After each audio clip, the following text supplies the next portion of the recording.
Blessed are the poor in spirit, for theirs is the kingdom of heaven. Blessed are they that mourn, for they shall be comforted. Blessed are the meek, for they shall inherit the earth. Blessed are the pure in heart, for they shall see God. If we should deal falsely with our God in this work, cause him to withdraw his present help from us,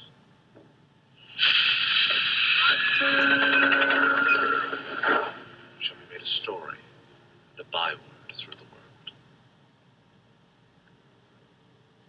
The only way to avoid this shipwreck, to provide for our posterity, is to follow the counsel of Micah, to do justly, to love mercy, to walk humbly with our God. For in this end, we must be knit together as one man. We must entertain each other, brotherly affection. We must be willing to abridge our superfluities for the sake of others' necessities.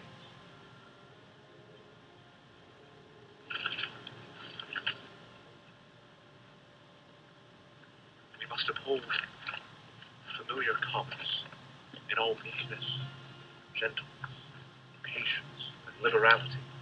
We must rejoice in each other, making others' conditions our own. Rejoice together, mourn together, labor, suffer together, always having before our eyes our commission, community.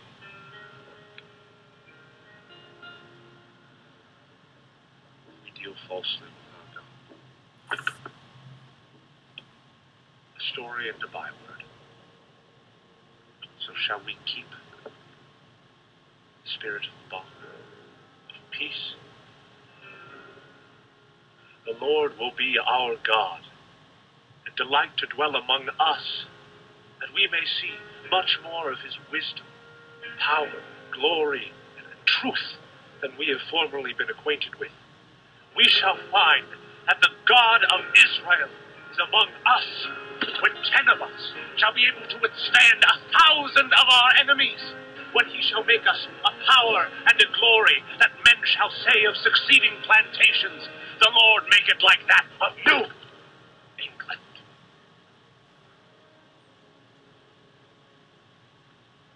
We must recall, we shall be as a city upon a hill. The eyes of all people are upon us.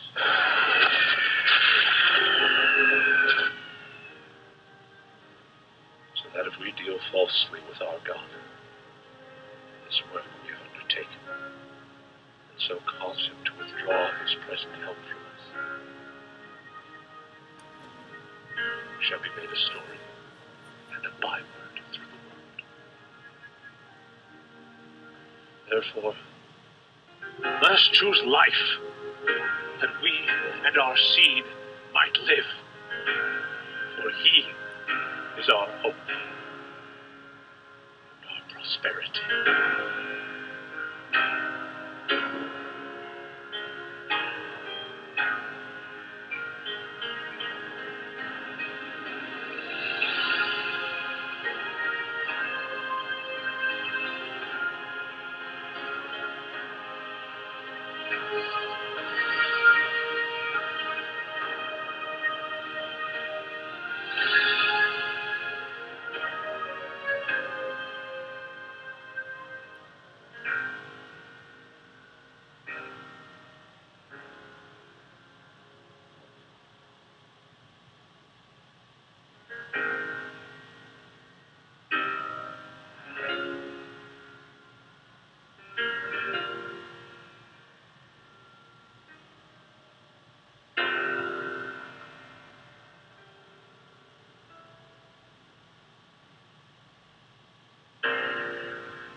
As we look back at our nation, the history of who we are and where we came from, very much like we saw in this video, it's really remarkable to consider where we came from. And I'll wait for my slides to come up. I'm going to use a whole lot of slides tonight. When you look at our nation, what our founding fathers established, what they developed really was unlike anything anybody was doing anywhere else in the world.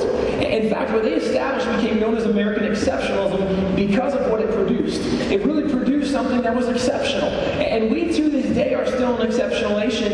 A lot of people fail to see how exceptional we are, but we are an exceptional nation.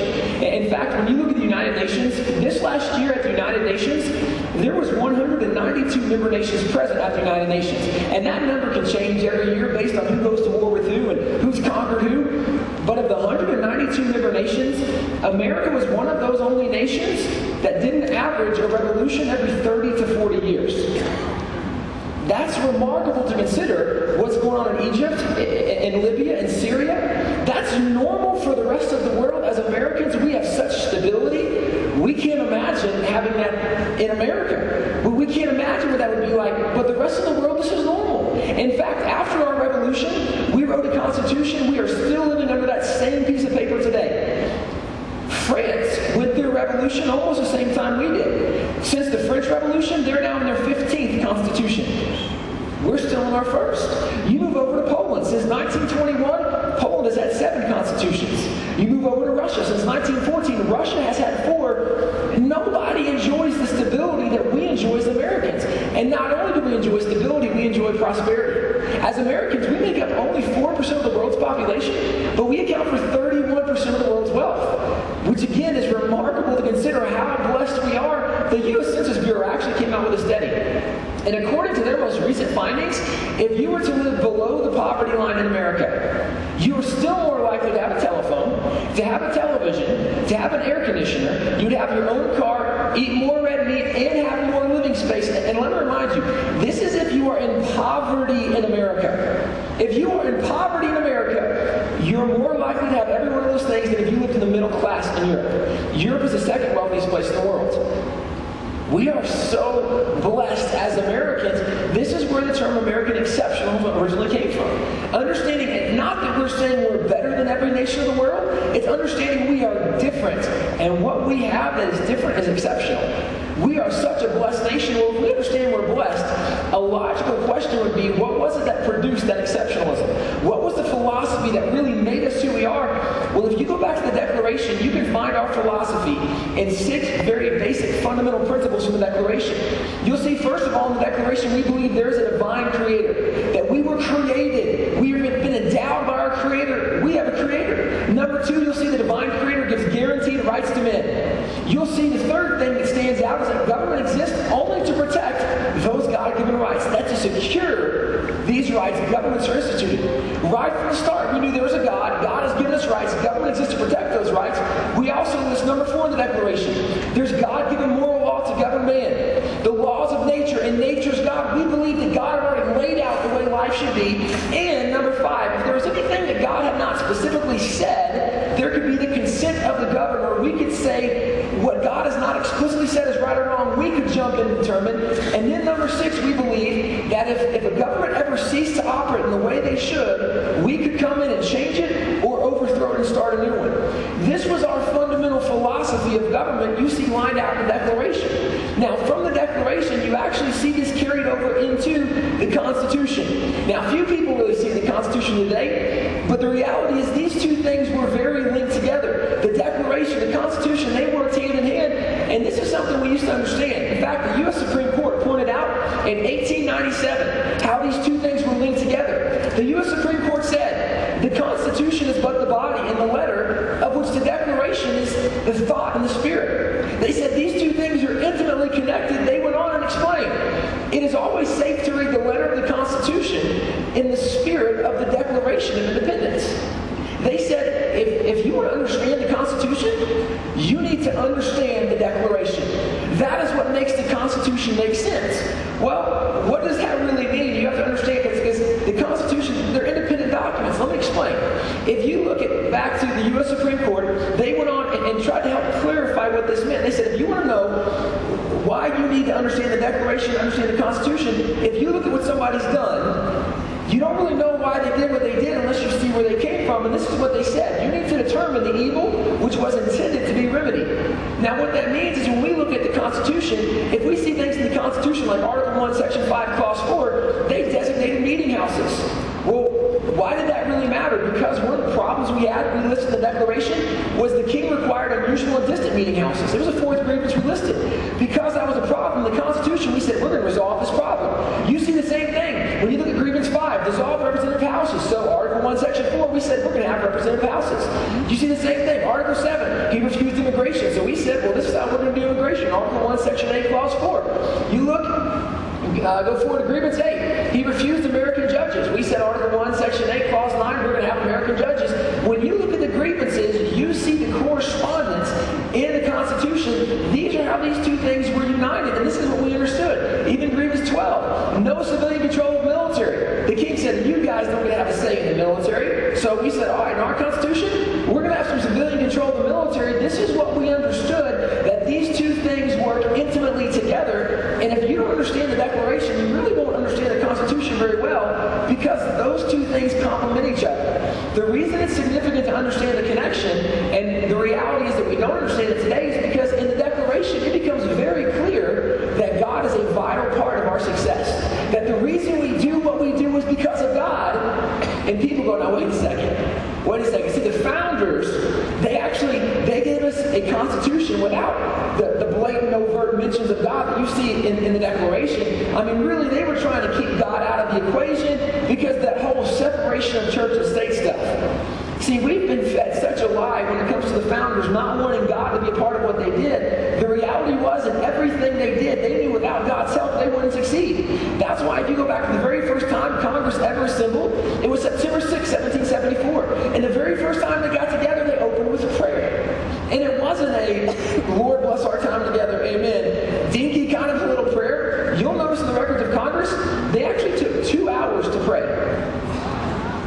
It would be challenging to get a church to pray for 2 hours. You're talking about Congress. Not only did they open with a 2-hour prayer meeting, they spent the next 2 hours and they spent it in Bible study. In fact, John Adams said it was because of their time in Bible study, they read something that gave them hope that if they were to actually have to go to war with Great Britain, they might actually be able to win because of something they read that encouraged them. Well, John Adams wrote his wife a letter. He says, Abigail, I must beg you to read that letter, read that psalm, read this 35th psalm to your friends, read it to your father. He says, Abigail, you need to read what we just read in the Bible. It's given us hope for the very first time. You need to see this. Well, he goes on and tells her what else Congress has done. He says, Abigail, we have appointed a continental fast. I just want to point out, 3 of the first things Congress did was have a prayer meeting, a Bible study, and call the nation to fast. That seems kind of spiritual to me. John Adams went on, and he told his wife, Abigail, millions will be upon their knees at once before their great Creator, imploring His forgiveness and blessings, His smiles on American councils and arms. He told his wife, Abigail, can you imagine if millions of people, there's only 3 million colonists at the time, he's thinking everybody's going to get involved in this, everybody's going to pray. Congress is calling the nation to pray. You know, it's interesting because we don't feel like that's a normal activity of Congress, but it was for them. In fact, when you look throughout the Revolution, on 15 different occasions, they called the nation to pray. And actually, there was 2 different prayer proclamations you'll find if you look through the records of Congress. The first one you'll find is for prayer and fasting. Because they said, if we want to see God move, we need to pray and humble ourselves and fast so God knows we're serious. Well, then what you'll find is about 4 or 5 or 6 months later in the records of Congress, you'll find a second prayer proclamation. And it was for prayer and thanksgiving. The reason was, they said, we've been praying and asking for God to move, and God has moved. We should go back and thank God for what God has done. So they have prayer and thanksgiving. Well, then they need to see God move again. So now we have prayer and fasting. A few months later, prayer and thanksgiving. 15 times back and forth, just during the Revolution, Congress calls the nation to pray. Well, this first prayer proclamation was for prayer and fasting. That we need to see God move. And it wasn't long after we called the nation to pray, John Adams actually wrote his wife another letter. And he says, Abigail, it's amazing what we're seeing happening. He says, Colonel Smith and his men have just captured a British fort. Now, it doesn't seem very impressive for us today that we captured a British fort, but you have to understand what the framework was, the context of what he says. He says, Colonel Smith and his men. First of all, Colonel Smith was a farmer. The reason he became a colonel officer today. The way you became an officer back then, based on the number of people you could get to enlist under you, meant what rank you were going to be as you led your friends in the battle. So if you got a lot of your friends, you were somebody really important. It was like an early Amway. If you get enough people, you're somebody special. Okay? Colonel Smith is a farmer. He recruits his farmer neighbors, gets the shopkeeper, the school teacher, the blacksmith, and they go to the British fort, and Great Britain is the #1 military power at the time, and these bunch of farmers go to the #1 military power and take a fort from them? That's kind of impressive. He goes on and tells his wife, Abigail, we've also captured a 20-gun British man of warship and a 64-gun British man of warship, which was even more impressive because we didn't even have a navy yet. And we're capturing ships, which is kind of hard to do. Well, if you ever have a chance to go to Washington, D.C., if you go to the Smithsonian Museum of American History, go to the 3rd floor, you'll find what's called the Gunboat Philadelphia. This was the beginning of our American Navy. It looks a little bit like a rowboat with a cannon on either side. I'm sure we intimidated the British as we rowed toward them. This is amazing. We're capturing ships with rowboats. Farmers are taking forts. We are seeing God do incredible things. And so a group of people went to John Adams and said, Mr. Adams, how do you explain these bizarre happenings we are seeing? He very simply said, it appears to me the eternal Son of God is operating powerfully against the British nation.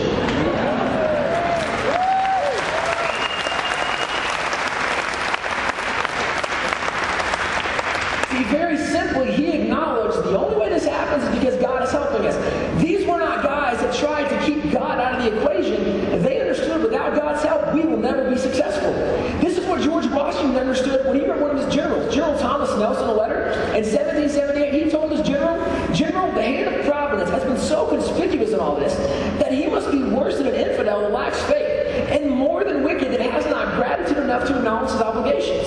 Now notice, he says, if you can't see the hand of God, you must be worse than a non-believer that has no faith at all, or you must be just plain wicked if you can't acknowledge what's been going on. It was so obvious. There was no way this was happening without God's help, but we've been praying for it. We've been depending and counting on it. We knew without God's intervention we would never do this. And so they depended on God. Well, as the revolution comes to a close, 1781 is where we have our last major battle. This is where we defeat Lord Cornwallis at the Battle of Yorktown. With the defeat and the surrender of Lord Cornwallis, we now are operating as an independent nation, which means we are no longer bound by British policies. One of the British policies at the time was that we could not print Bibles in the English language because the king wanted to control religion in America. And so he said, well, you can't print Bibles. Well, now with the defeat and surrender of Lord Cornwallis, we begin to act as an independent nation. Within 1 month of that victory, Congress assembles. They propose and pass a plan to print the very first Bible in the English language. 11 months later, this Bible comes off the press. It's called the Bible of the Revolution. There were about 10,000 originally printed. There's only about 20 left in private hands today. We've been very blessed at Wall Builders. We actually have one of these original Bibles. Really remarkable. What's so significant about this Bible that actually Congress is responsible for printing. Robert Aiken, who was the printer of Congress, actually went to Congress and said, guys, we've now defeated Lord Cornwallis. We're an independent nation. We need to have our own edition of the Bible. Well, as he makes an appeal to Congress, it's amazing the way he tries to convince them that they should help print this Bible. He says in Congress that this Bible could be, quote, a neat edition of the Holy Scriptures for the use of schools. He says, guys, if we print our own Bible, get this, if we printed this Bible, we could use it in public schools. Wouldn't it be great? This is a great... In Congress, by the way, there's the original record where he makes the appeal.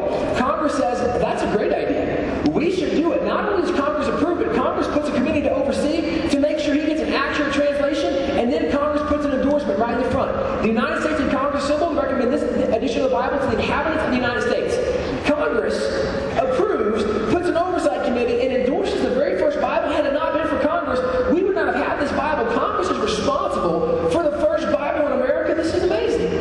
Because I'm pretty sure we were told, wait a second, separation of church and state. You're not supposed to have government and religion. We've really missed the boat on this one. Well, if you go forward to 1783, these are the three guys that signed the peace treaty with Great Britain. On the left is John Jay, in the middle is John Adams, on the right is Benjamin Franklin, the far right is David Hartley. He was the British ambassador. These three guys signed what's known as the Peace Treaty of Paris. This peace treaty, by the way, is still in Washington, D.C. It's in the state drawing room You'll see the bottom left, there's 4 signatures. The top one is David Hartley. He was a British ambassador. Then you have John Adams, Benjamin Franklin, and the name kind of off the screen is John Jay. This document ended the American Revolution, brought peace between us and Great Britain, really established us as an independent nation, and notice the title of this document, "In the name of the most holy and undivided Trinity." Now wait a second. You mean the document that ended the American Revolution, brought peace between us and Great Britain, established us as an independent nation, came in the name of the Father, and the Son, and the Holy Spirit? I thought these guys didn't really want God involved in the public arena. That's what we hear today. I mean, these guys were atheists and agnostics, and they would never intend. See, we have so lost the heart of who these guys were and their dependence on God, understanding without God we're never going to do this, but they went even further. See, Proverbs 3, 5, and 6 says, "Trust the Lord with all your heart, lean not on your own understanding, in all your ways acknowledge Him." That's exactly what we did. We put God right on the top of our biggest accomplishment. We've just become a nation, we acknowledge God. They understood God was a vital part of what we did. This is why, even going forward, when you go to the Constitution Convention, at this point we've been living under the Articles of Confederation. We're now 13 states. We decided we need to have a federal constitution. So these 13 states assemble. Well, as they assemble, these 13 states, every single one of them has a different idea, a different plan for the way government should operate. And some are big states and small states. Everybody has their own plan, and nobody likes anybody else's plan. Virginia has their plan, and New York, and the Carolina. Everybody's got their own idea, and nobody likes anybody else's plan. The debates get so heated, and people get so frustrated, they realize this is never going to work. What we're trying to do, everybody just has totally different ideas. This is never going to happen. The delegates got so frustrated, many began to leave. In fact, George Washington actually went out and tried to rally people to come back. They were so frustrated. It was about this time that the guy today we know as one of the least religious founding fathers, Benjamin Franklin, has this novel idea. He says, "Guys, we have a problem. Allow me to propose a solution." This was his solution to their problem. He said, "In the situation this assembly, groping as it were in the dark to find political truth, and scarce able to distinguish it when presented to us, how has it happened, sir, that we have not hitherto once thought of humbly applying to the Father of lights to illuminate our understanding?" He said, "In the beginning of the contest with Great Britain, when we were sensible of danger, we had daily prayer in this room for divine protection. Our prayers were heard, and they were graciously answered." Now, notice he said they had daily prayer. Well, that actually goes all the way back to the time the first Congress met. They opened with prayer. Benjamin Franklin says, "Well, we kind of did that daily. We had daily prayer in this room for divine protection." Well, he says that these prayers were heard, and they were graciously answered. He said, "All of us engaged in the struggle must observe frequent instances of a superintending providence in our favor. And have we now forgotten this powerful friend, or do we imagine we no longer need his assistance? I have lived, sir, a long time, and the longer I live, the more convincing proofs I see of this truth, that God governs the affairs of men. If a sparrow cannot fall to the ground without his notice, is it probable that an empire can rise without his aid?" He said, "We have been assured," let me back up. "We have been assured in the sacred writings that except the Lord build the house, they labor in vain to build it." He said, "I firmly believe this, and I also believe without his concurring aid, we shall succeed in this political building no better than the builders of Babel." He said, "I therefore beg leave to move that henceforth prayers imploring the assistance of heaven and its blessing on our deliberation be held in this assembly every morning before we proceed to business." You have one of the least religious founding fathers saying, "Guys, the problem is we haven't asked God to come help. We need to take some time and pray." Well, George Washington, in his diary, actually notes what they did. He says they took 3 days off and they went to church. In fact, they went to the church of the Reverend William Rogers. He actually prayed a prayer over them that was printed in the newspaper, and the newspapers printed them and took 3.5 columns was his prayer. This is part of the prayer that he prayed. I'm going to start off when it says, "Will it please thee, O thou eternal I am, to favor them from day to day with thy immediate presence? Be thou their," I can't see what it says. Thank you. "Wisdom and speech and strength, enable them to devise such measures as may prove happily instrumental for healing all divisions." Now just hang on for a second. He says, "God, we want to ask that you would help heal all divisions." Everybody knew they were having problems. Everybody knew this is a major deal. They need God's help. Everybody understood. He said, "God, help heal the divisions and help them do something that would be beneficial for our nation, that would unify them." Well, after they came back from this 3 days of really going to church, one of their guys, Jonathan Dayton, who was a signer of the Constitution, he says when they came back, the entire attitude and tone had changed. In fact, they were able within 6 weeks to put together the most successful document in the history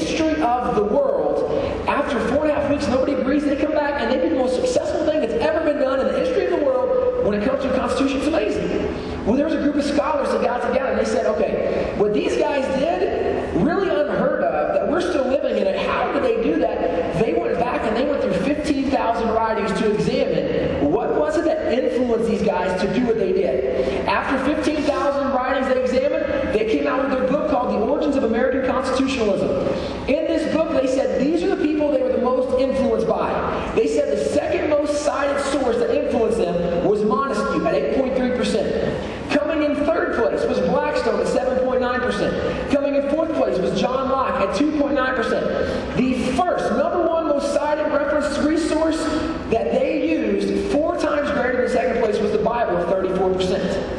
34% of everything they found in 15,000 writings was from the Word of God. See, that's why when you look at our Constitution and you see things like uniform immigration, it's almost verbatim from Leviticus. A president of natural birth, we find in Deuteronomy. The way we handle witnesses from Deuteronomy. The fact that we forbid attainder is because it's forbidden in the Bible. You look at things like separation of powers. George Washington, John Adams, Alexander Hamilton, all three say it was because of Jeremiah 17:9 that we have a separation of powers. 3 branches of government, taxing for churches, Republican form of government, so many concepts that are directly tracked to the Bible. The problem is most people have no idea those are biblical concepts, which is either a reflection that we don't know the Constitution or we don't know the Bible. Either one's a problem. We should know these things because that's the way we're supposed to live our life. Well, understanding this, after we've now passed or written the Constitution, we have to ratify the Constitution. So we send the Constitution off to be ratified. But we don't send it to necessarily Capitol buildings. It gets sent to churches. Why?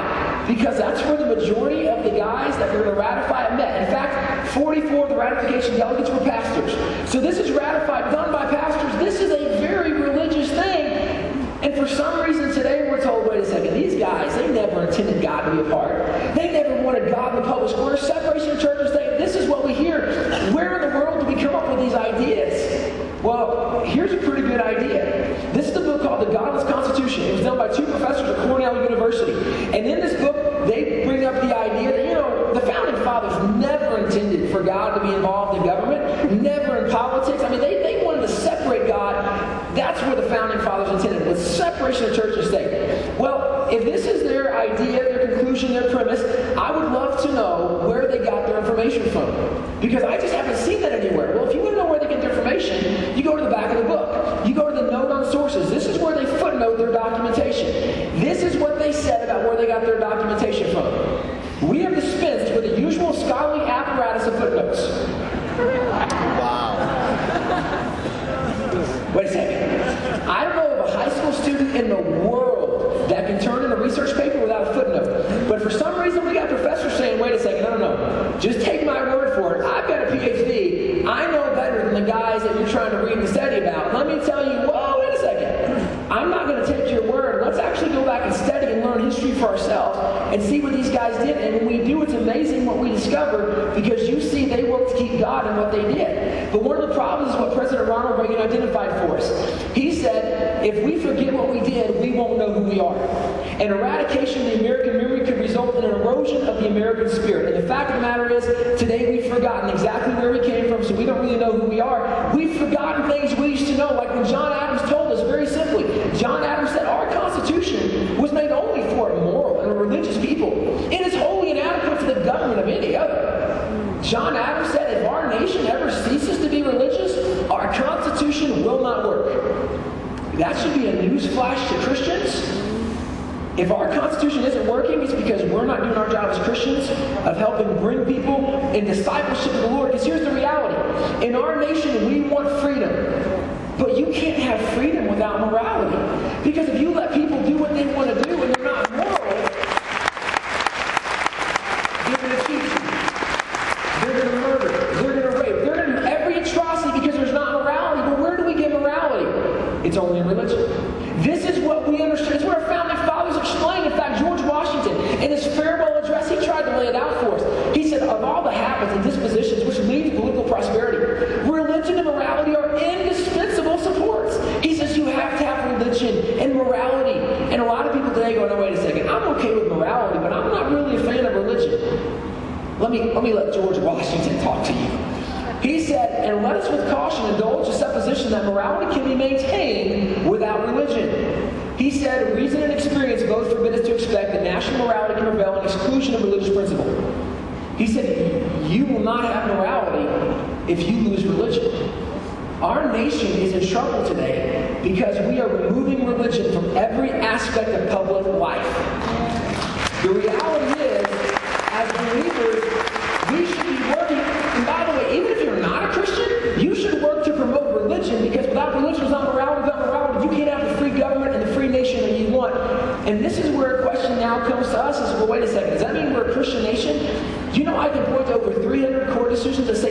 is a Christian nation. But I'm just going to point to one tonight and kind of wrap up with this.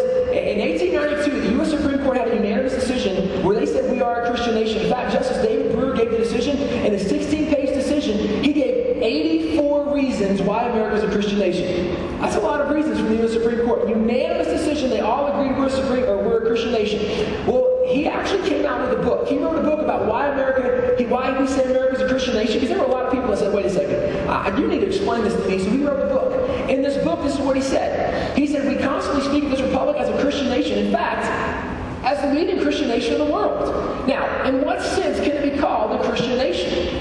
He said, not in the sense that Christianity is an established religion or that the people are in any manner compelled to support it. It's not because you have to be a Christian in America. That's not why we say we're a Christian nation. He said, neither is a Christian in the sense that all its citizens are either, in fact, or named Christians. We don't say we're a Christian nation because everybody in America is a Christian. In fact, in 1619, we had the first Muslims come to America. In 1654, we built our first Jewish synagogue in America. In the late 1700s, we had Hindu temples going up in America. We always had people of different faiths in America. That's not why we say we're a Christian nation. On the contrary, all religions have free scope within our borders. None of our people profess other religions, and many reject all. And nor is it Christian in the sense that a profession of Christianity is a condition of holding office or essential to recognition either politically or socially. It's not because if you're not a Christian, you can't achieve in America. That's not why we say we're a Christian nation. Nevertheless, we constantly speak of this republic as a Christian nation. In fact, as the leading Christian nation of the world. Now, he's about to explain why we say we're a Christian nation. America is most justly called a Christian nation because Christianity is so largely shaped and molded it. It's because everything that we enjoy in America is the product of Christianity. The freedoms, the liberties, all that we enjoy has been produced from Christianity. So when you look at our nation, I can say, oh, we're a Christian nation. And that's not to exclude the fact that we have issues and there's atrocities and things we have to overcome in our own nation right now. That's not to excuse that. But it's understanding the way our nation still operates. Although we have major problems, we're still a Christian nation. If you don't think we are, go to Libya and then come back and tell me. We're still a Christian nation, and I'm going to go a step further and tell you, you know what? Christianity actually benefits America. It's actually good that we're a Christian nation, because if we're not for Christianity, we might not enjoy the freedoms and liberties we have today. With that understood, I'm going to close with a thought from John Adams. John Adams said, posterity, you will never know how much it has cost my generation to preserve your freedom. He's gone through it all. He's seen it all. He says, you don't understand how much this has cost me. But this was his challenge. I hope you make good use of it. If you do not, I shall repent in heaven that I ever took half the pains to preserve it. Wow. America, you've got to make good use of your freedom. We are on the verge of losing what our founding fathers slaved and fought, what your ancestors, your grandparents, my grandparents bled and died for in this nation. We have to work to maintain our liberty, but that means we have to get stirred up. We have to get involved. We have to rally our friends. It is now up to us. If you guys want to know more about the Founding Fathers, we do have a resource table, all kinds of stuff. We have a website. We actually have a lot of the Founders' original documents, original writings, original sermons, proclamations, all kinds of stuff up that you can go and check out on our website. But the reality is, as believers, we have to be challenged. It is now time for us. We have to stand up and protect and defend our liberty. Thank you guys so much.